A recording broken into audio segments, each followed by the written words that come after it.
So welcome to episode 2 of a series of videos that I'm making where I'm testing out different theories in terms of training plans, training methods, and this is week number 2 already. And this is the Zwift workout plan. So the plan that I'm sticking to at the minute is the Crit Crusher. Now this is an advanced training plan, and after this week I can see why. But there were a few problems with it. Yeah, it was a weird week. It was a weird week. But first I need to address the ridiculous comment that I made last week. That is brutal. But when you see the actual wattage, it's only 630 watts. Now, I don't want to sound like a powerful guy, but that's not, in terms of like sprinting for 10 seconds, that's not a great deal. I could quite comfortably, I say it now, I could quite comfortably do that, but we'll see.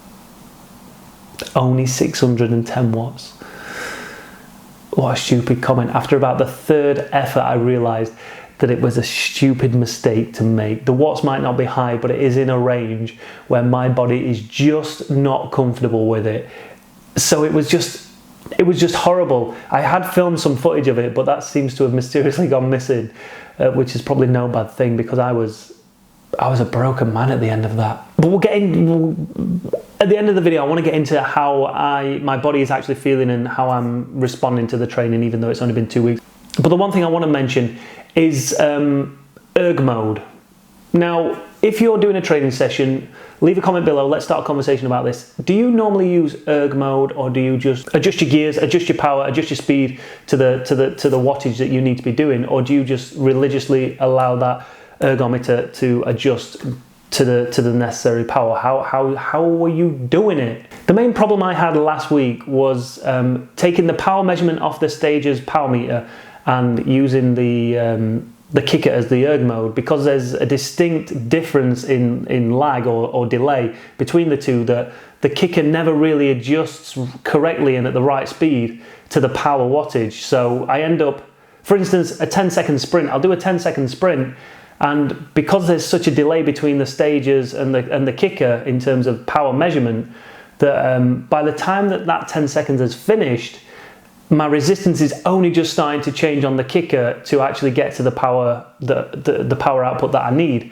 And it wasn't until someone mentioned it in the comments last week that I've adjusted that. And the last few training sessions, I've used the erg mode the way it's supposed to. I've linked the kicker up to the power as opposed to the Stages, and it makes such a difference. But anyway, the micro bursts, because the efforts were so short, I thought to myself, let's just take it off erg mode. Let's just work out how much power I need to put into the pedals after a few efforts.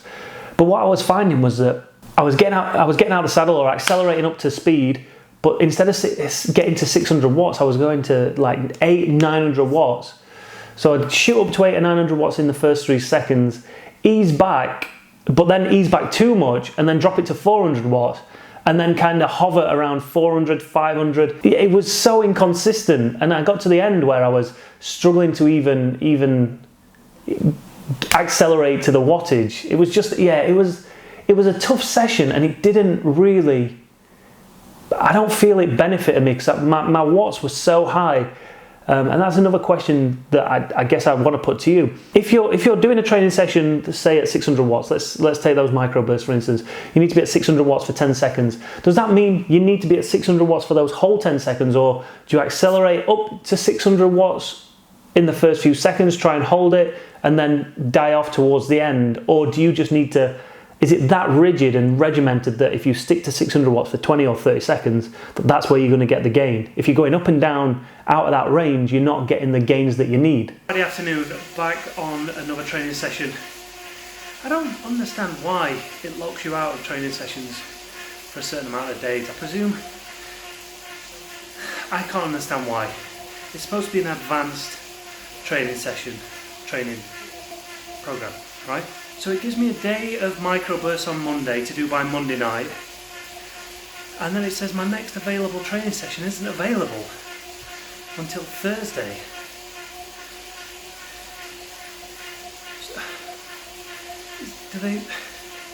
Is that because they think it's going to take so long to recover from microbursts? Or, I don't know, you tell me. Because also I missed the hill reps, because family and stuff, so I missed that session. Then if I had not raced on Tuesday, this was my first session back since Monday. I've gone like 4 days without doing anything. I don't see how that can work. And now I've got to do this, a zone 1 ride, and zone 6 intervals, all before Sunday night.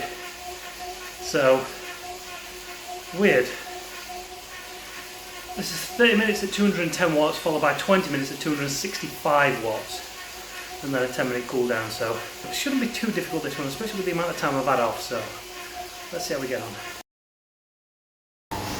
10 minutes to go in this last effort. I have to dial it back a bit, it's too hard.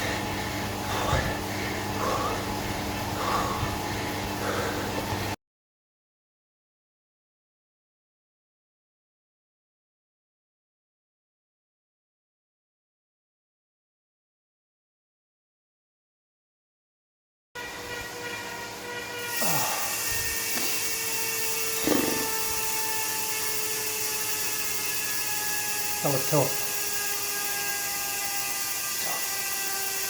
A very difficult week in terms of training, and I really struggled to hit my numbers.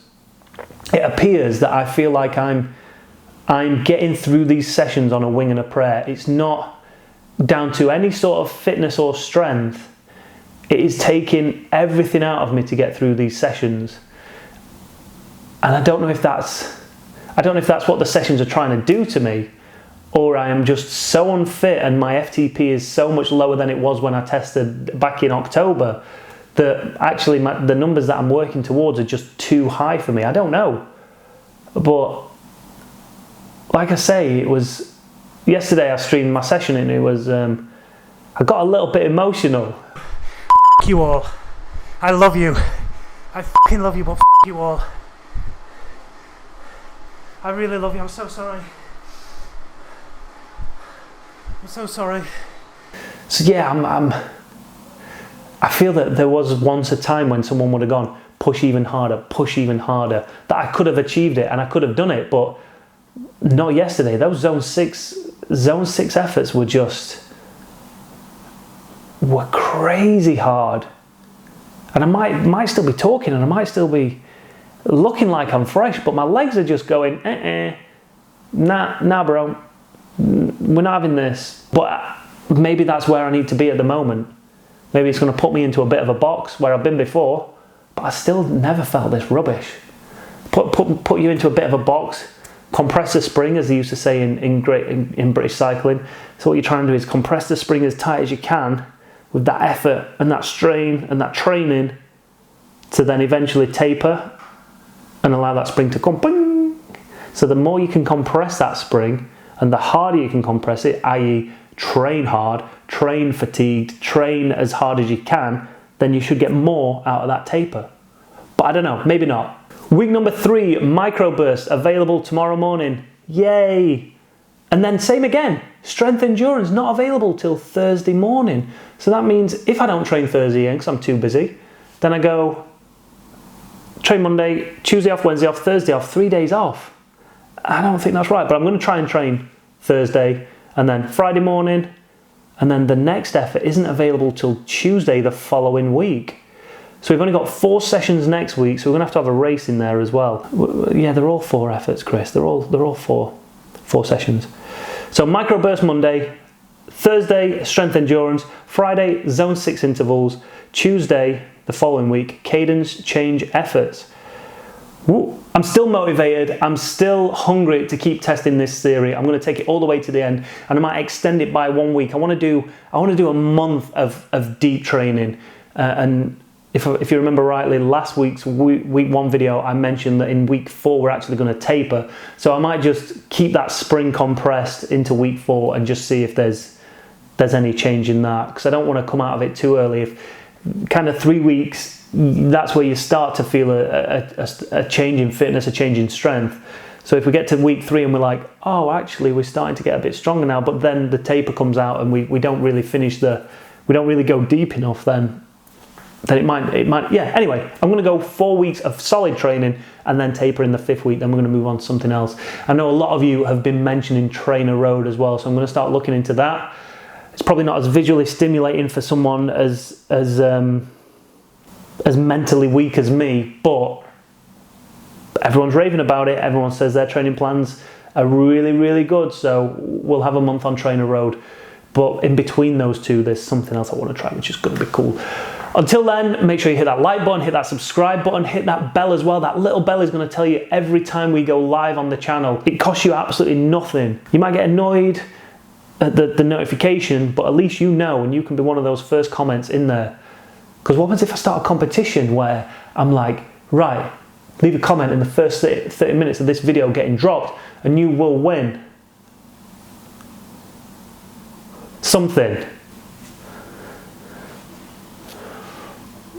You will win something, right? So you'll want to be one of those first 30 people.